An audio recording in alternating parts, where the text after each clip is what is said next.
The illusion of choice. Cody from Taking 20 recorded 2 videos talking about illusion of choice. Cody essentially states that Pathfinder's action economy makes game more repetitive, but also D&D suffers from that. However, D&D fights are faster, and that's why he thinks that D&D is better. However, the reason why D&D is supposedly faster is because you have more options in Pathfinder, so you have to take some time to choose the options. Because in both games, average combat lasts around 3 turns. And now you'll see how this is a fallacy, because if you do the same actions over and over again, then you don't take the time to think about your actions, which makes the combat longer, which already debunks it even on itself.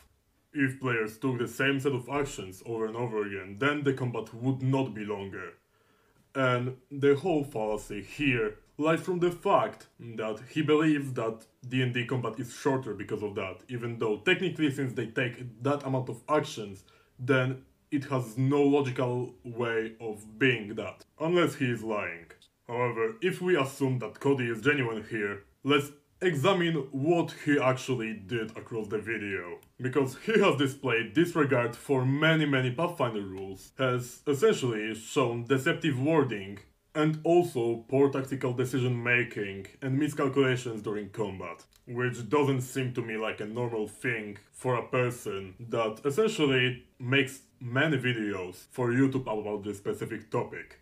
So before you call this a baseless claim, let me show you the examples of why I call this the illusion of choice, and how he shifts your vision in D&D's favor by making so many mistakes that it's hard to believe if they're purposeful, and also uses manipulation tactics during it.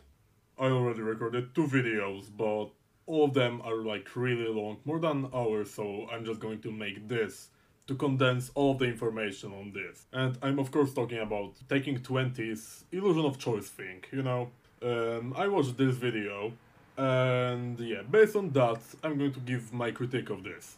First thing that Cody did in the video was addressing how rude the responses were, even though they really weren't. I'm going to give you a bunch of videos over here that are just constructive criticism. And also the worst thing that I've seen said on these videos was that he doubled down on an incorrect point.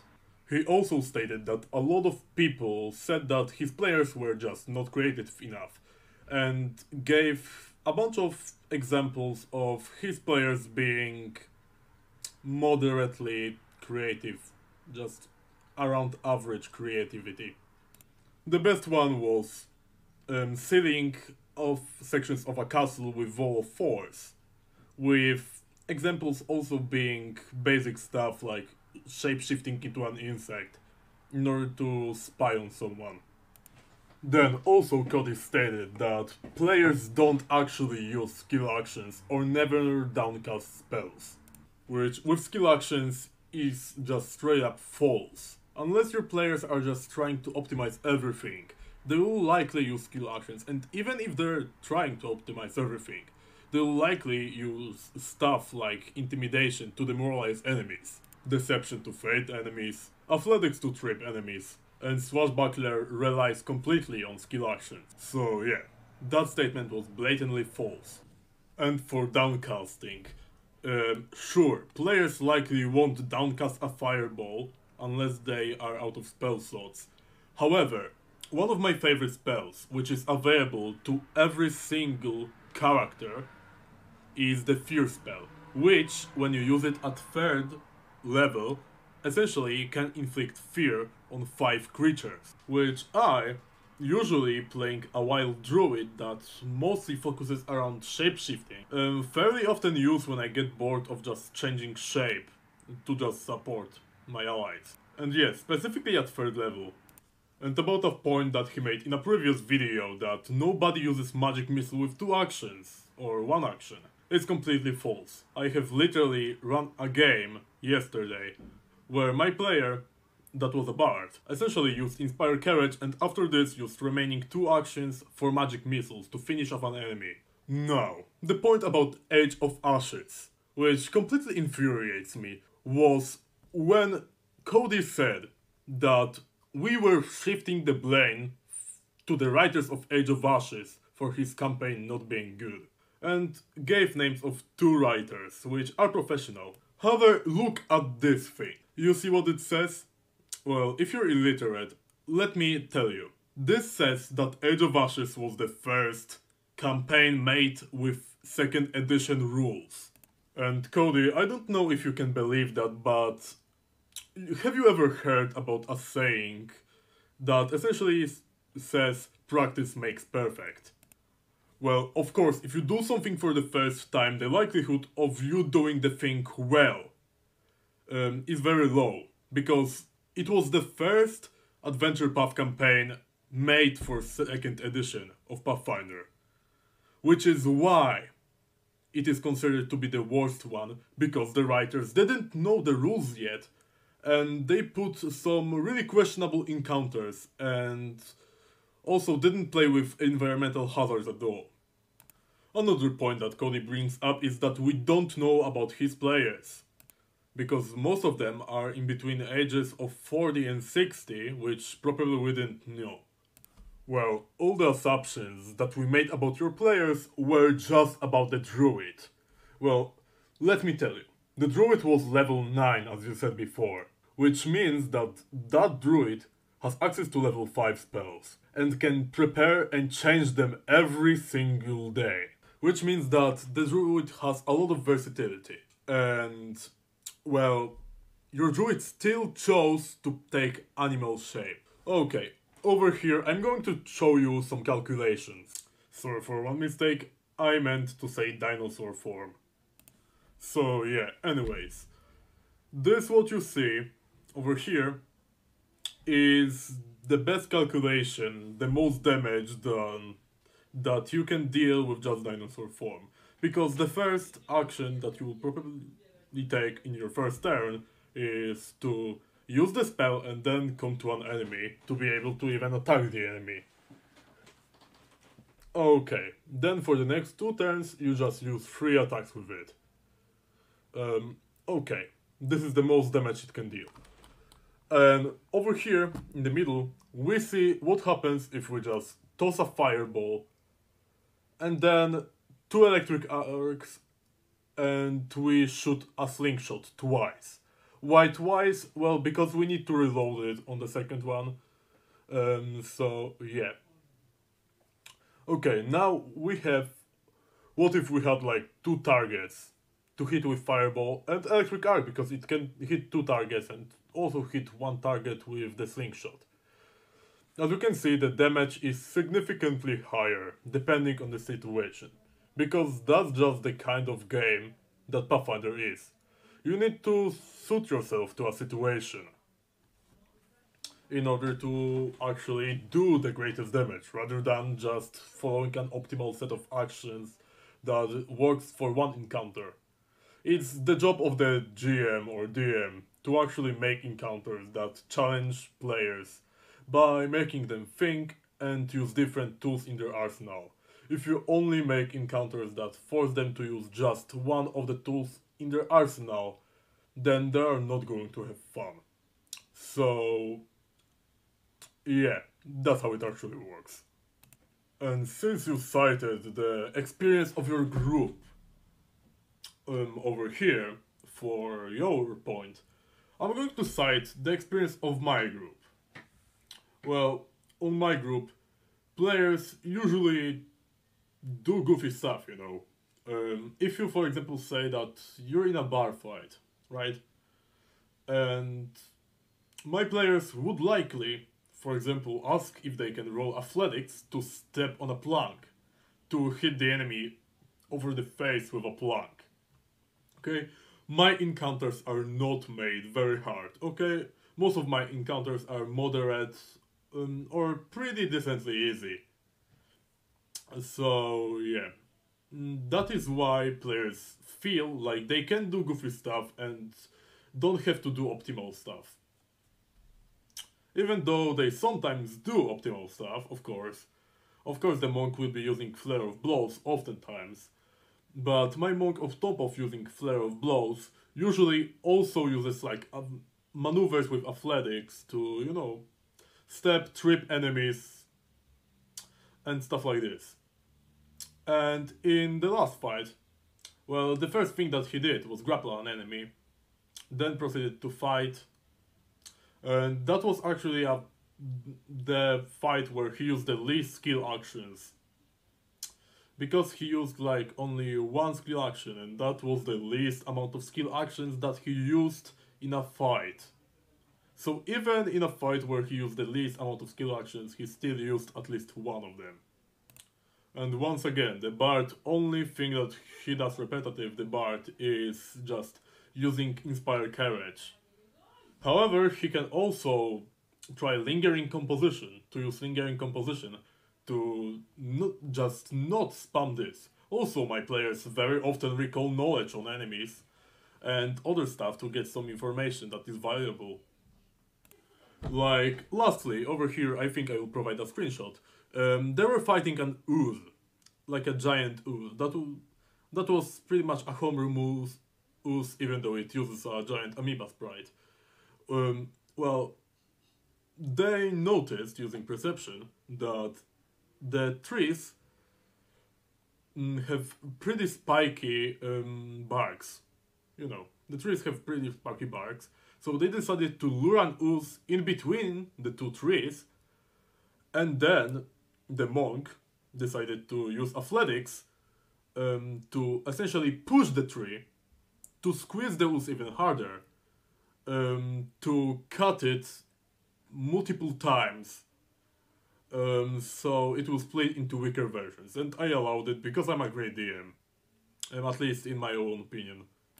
And once again, this leads to another of Cody's points, aka having not enough interesting choices, which, well, once again, just as I said, it's likely your fault, Cody, because you need to spice up things with environmental hazards. There's not a single encounter where I don't have any environmental hazards at all, you know? Like, if they are having a bar fight, there are at least like mags you can throw, chairs, tables, and other stuff like this. There likely is a chandelier that you can knock out by like throwing a knife at it, and then deal damage to enemies that way. In the last fight, once again, I talked about the trees that have very spiky barks. And also, there was a well in the middle of it that, well, was a hole that you can knock your enemies into.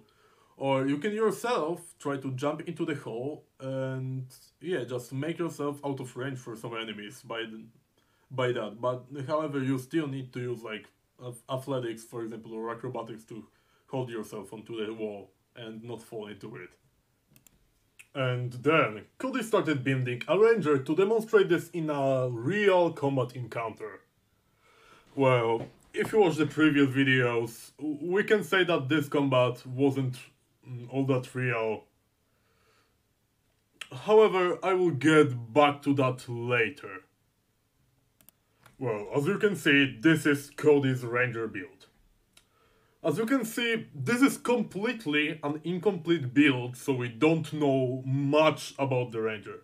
All we pretty much know about the ranger is that he needed to pick up athletics to take hefty hauler. And that's pretty much all we know for skills. Additionally, we know what kind of class feats he took. However, you don't know other feats, and I feel like I need to point out the fact that he picked Hefty Hauler as a general feat despite having skill feats available that he could literally pick as that, and then, well, take for the general feat something like Incredible Initiative.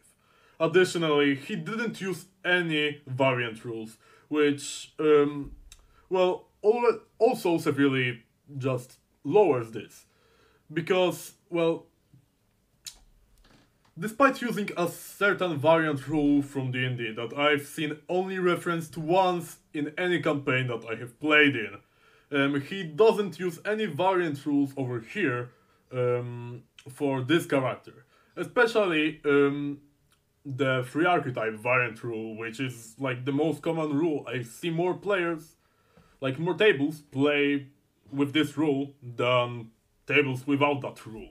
And also Ancestral Paragon is not present, and neither is automatic bonus progression, which, yeah, later I will say more about that issue. But first, you can see that in his video he said that Ranger has 2 subclasses from Hunter's Edge, the sword option and the bow option. Hunter's Edge, which, when you fire arrows against your hunted prey, you get a bonus to your bow's damage if you choose the bow option here and not the sword option. Which is completely false. As you can see, if you have basic first grade math, or not even first grade, just kindergarten level math, you can count to 3, because over here we have 3 options. First, Precision, that makes you deal extra damage, then Flurry, that makes you able to attack with lower penalty for attacks, and then last is Outwit, that gives you a buff to AC, and in addition to that, it also gives you a buff to making skill actions, which, yeah, Cody skipped this one, I think, specifically because, well, it talks about skill actions, which he claims not to be used at all.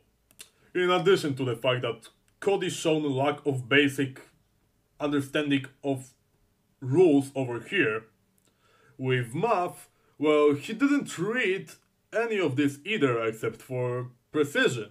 And he didn't even read Precision thoroughly, because he called it a bow option.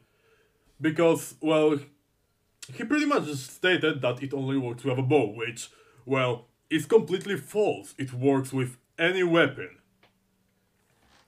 And, okay, in addition to that, the second option is not also a sword option. Because it allows you to just attack fast, which, well, not fast, I mean accurately on farther hits, but yeah, it's just like attacking in a volley. Well, yeah. Well, you don't have to specifically use a sword with this one, it just allows you to attack fast.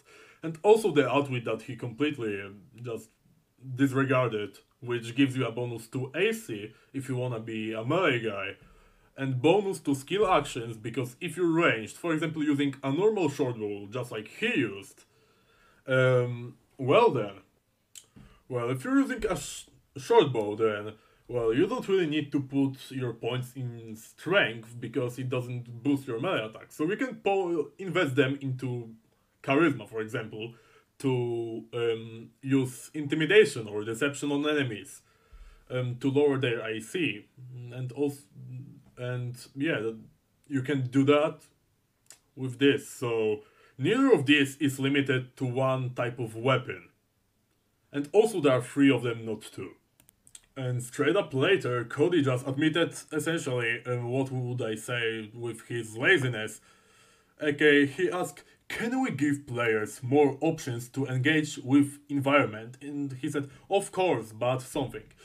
Can we spice up these combats even further by giving the players more things to engage with in their environments? Sure we can.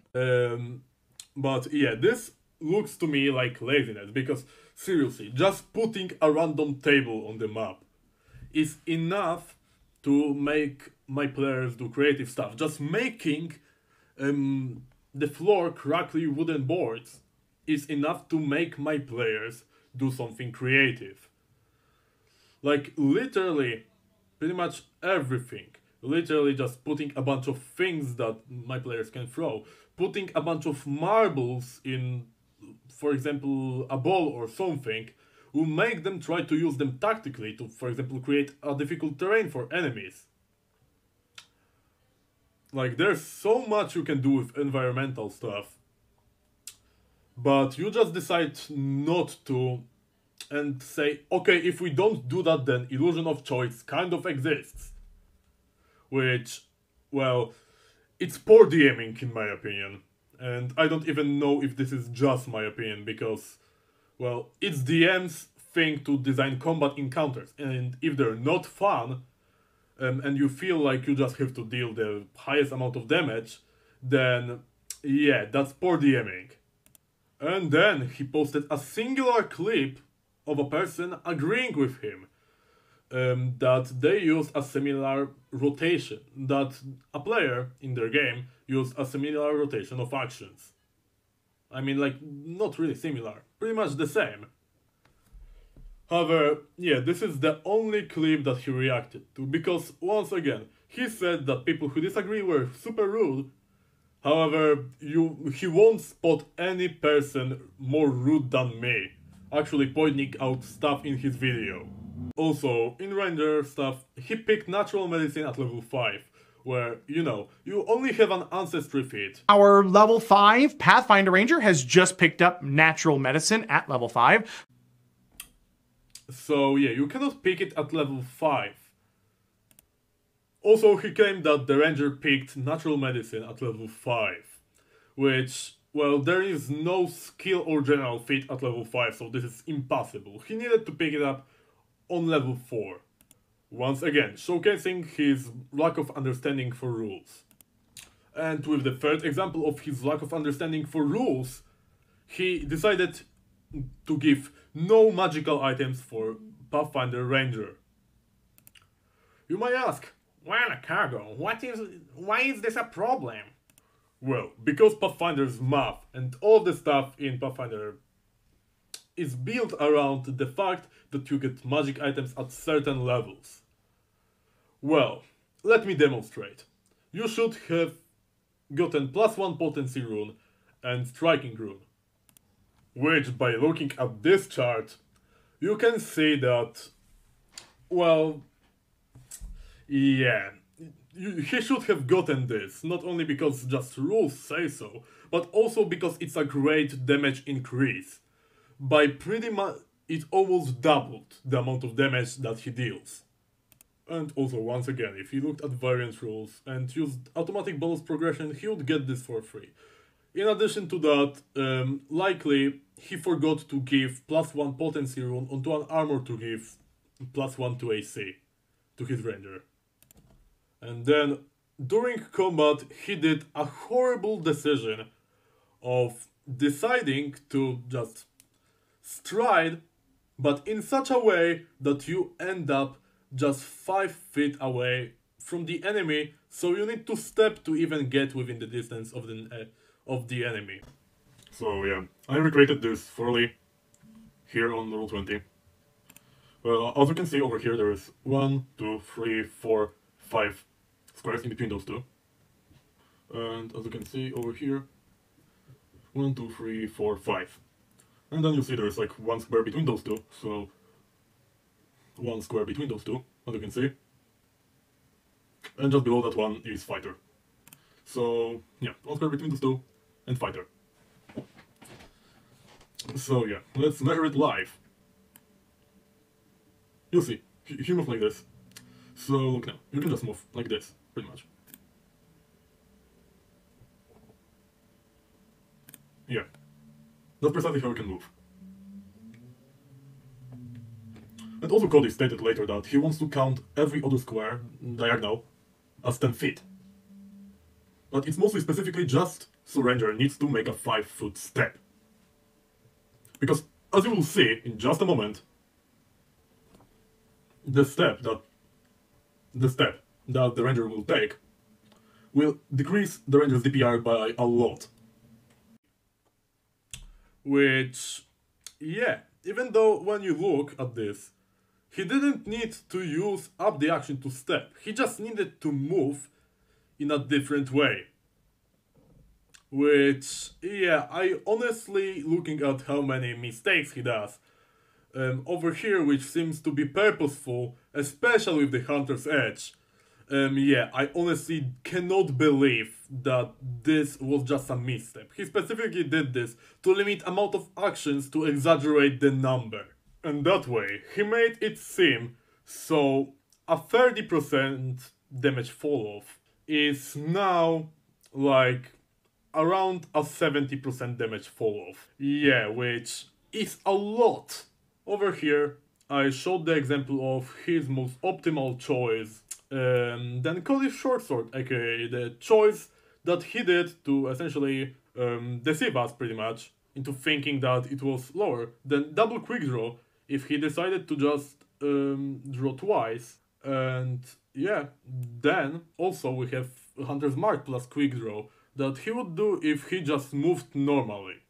And additionally, he downplayed the damage of the short sword, which I calculated based on the fact that, well, his strength needed to be pretty decent for him to even try the thing where he grappled, logistically.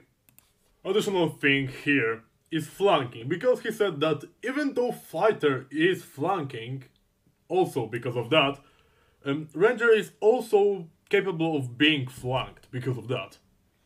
Which, well, I say it's actually kind of a good thing, because we see that there are two of them, only two of them, which means that likely there is a separation from a party.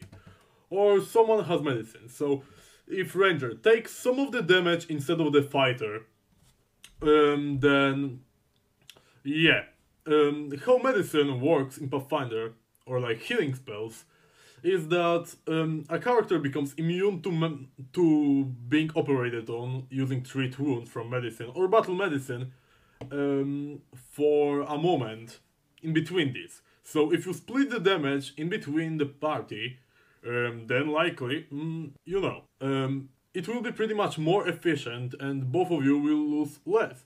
Since Ranger is mostly at range, then that actually just means that he loses a bunch of HP that likely he would not use.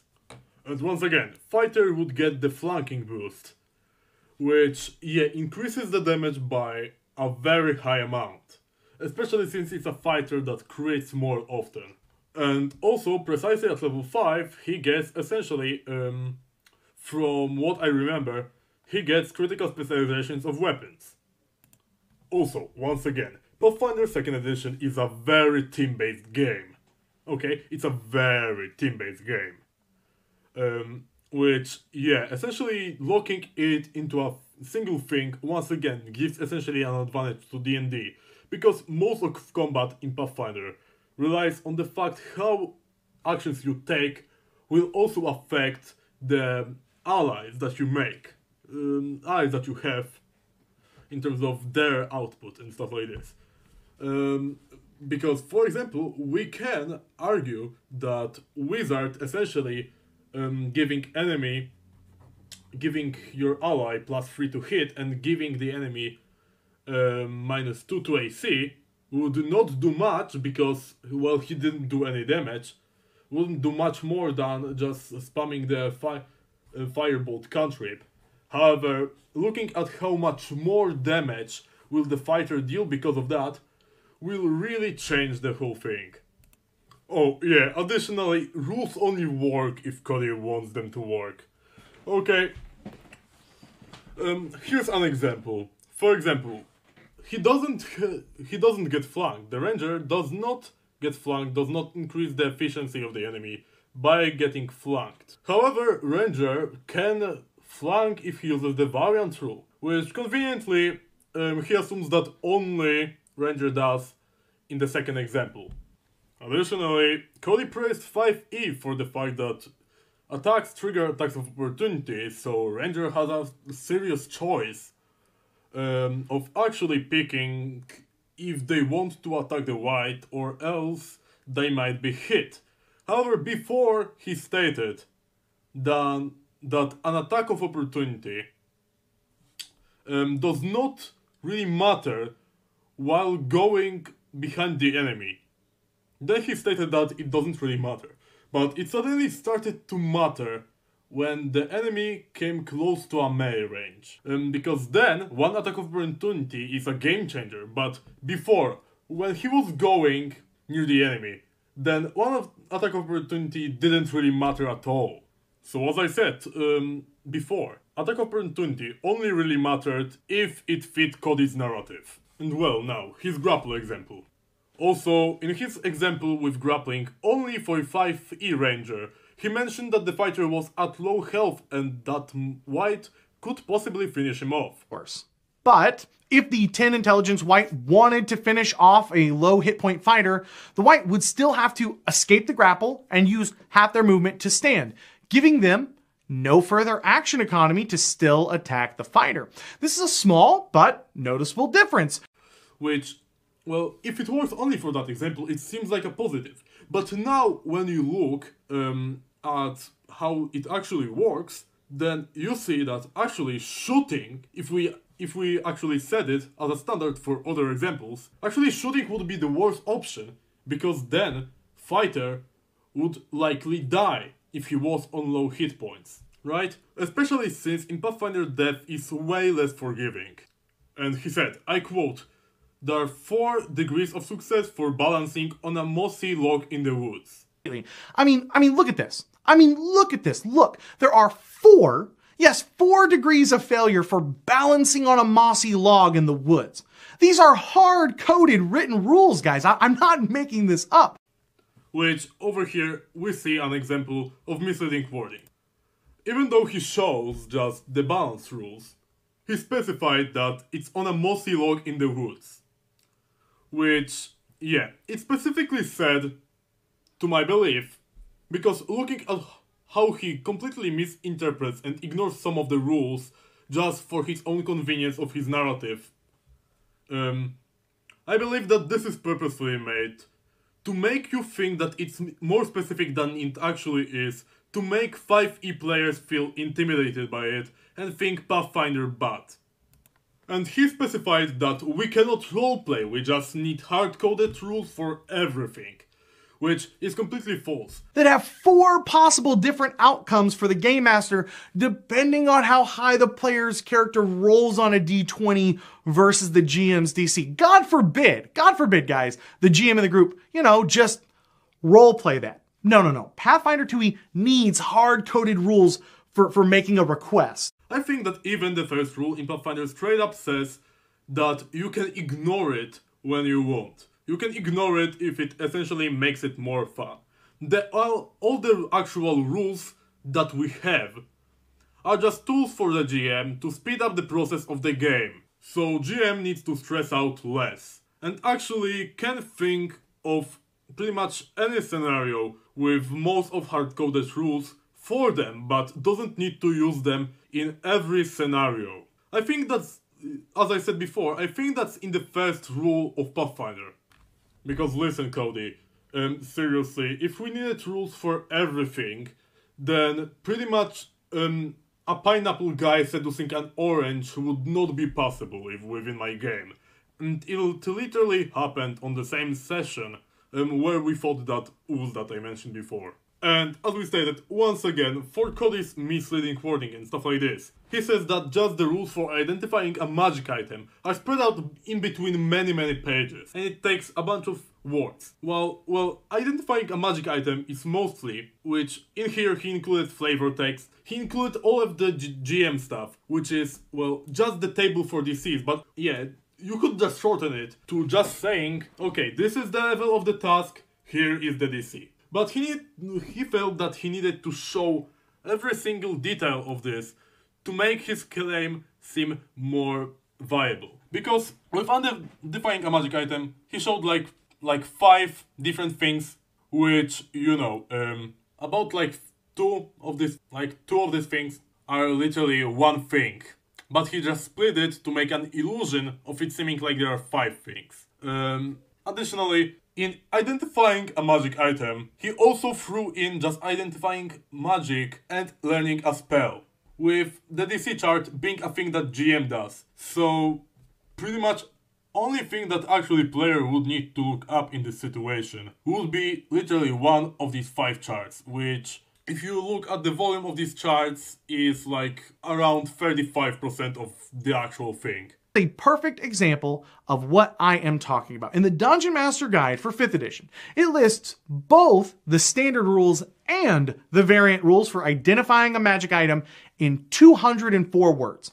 Pathfinder 2nd edition is spread out between pages 238, 503, 504, and 505, and including the accompanying chart and subsequent table referenced 10-5, takes the Paizo team 847 words and numbers to deliver their rules for the same process in their game. Also, he stated that he wishes that he could just break down spells not using spell slots, but rather their action economy. And I wish Pathfinder 2e had more versatility with allowing players to get creative with breaking up their spells down and casting up, not with spell slots, but really with their action economy. Which, once again, there is a whole class, and you cannot even say that it went out after making this video, because since the very beginning of Pathfinder 2nd edition, there was the class that is called Cleric, that essentially focuses on using additional spell slots to cast Heal or Harm, which both of these spells essentially allow you to heal or harm enemies using positive, negative, and stuff like this. So yeah, heal and harm both as one action can give you a little tap that either heals or deals damage with your hand on your range of touch. There's also, for two actions, you can make it essentially a more ranged spell with range or 30 feet that also heals for more or damages for more. In addition to that, also, you can use 3 actions to turn it into an aura-like bullet, or like burst. Yes, that's how you say it. Also, Scourging Ray that changes amount of targets and amount of damage it deals per target depending on how many actions you use. Also 1 to 3 actions. And this one he cannot deny because he knew about existence of this spell 100% because he referred to it in his previous video, Magic Missile, which, yeah, fires amount of darts depending on your actions. But that's not enough for a bunch of spells. I'm pretty sure that also there were like a bunch of more spells like this that I know of. But off the top of my head I can only call these by name. I think that also there was this one that was called Contendant Choir or something like this.